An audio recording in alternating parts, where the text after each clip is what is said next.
NASA તરફથી મળેલી ખગોળીય માહિતી મુજબ પૃથ્વી પર આફતના વાદળો ઘેરાઈ ગયા છે।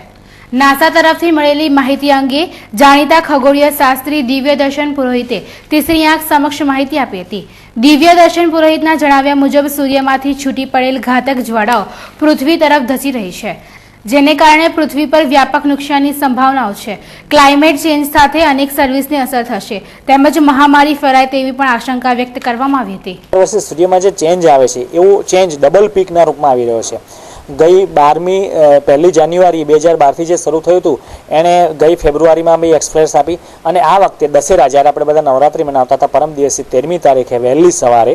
ભારતીય સમય મુજબ 6:10 સૂર્યમાંથી ખતરનાક જ્વાળા નીકળી જે બરાબર પૃથ્વીની સામે જે સૂર્યકલંક છે AR 1865 પૃથ્વીથી 6 ગણો મોટો એમાંથી જ એમ ફ્લેર નામની આ ઘાતક જ્વાળા નીકળી અને એના પછી તુરત જ કોરોનલ માસ ઇજેક્શન સૂર્યમાંથી થયું, એટલે કે સૂર્યનું જે મટીરિયલ છે પ્લાઝમા નામનું એનું એક મોટું વિરાટ વાદળ પૃથ્વી તરફ ઘસી રહ્યું છે અને અંદાજે 600 થી 800 કિલોમીટર પર સેકન્ડની ઝડપે આ વાદળ પૃથ્વી તરફ આવી રહ્યું છે। એટલે એ સ્પીડ જોતા આ 16 ઓક્ટોબરની આસપાસ પૃથ્વીની ઉપર પહોંચશે અને એ 20મી તારીખ સુધી સ્પેસ વેધર સેન્ટર જે નાસાનું છે અમેરિકાનું એને સ્પેસ વેધરની ડેન્જરસ માહિતીઓ આપી છે મુજબ 15 ઓક્ટોબરથી લઈને 20 ઓક્ટોબર સુધી પૃથ્વી પર ઘણું બધું નુકસાન થવાની સંભાવના છે અને એના માટેને G1, R1 અને S1 નામની સિગ્નલ્સ રજૂ કરેલા છે, પ્રસારિત કરેલા છે અને સિગ્નલ્સ મુજબ જીઓમેગ્નેટિક સ્ટોર્મ સર્જાશે, ભૂચુંબકીય તોફાન સર્જાશે, પોલાર રિજિયનમાં ધ્રુવ જ્યોતિ સર્જાશે, સાથે સાથે સેટેલાઇટ નીચે આવી જશે, ડીકે થશે, સેટેલાઇટ સિસ્ટમ કોલેપ્સ થવાની સંભાવના વધશે, રેડિયો, મોબાઈલ,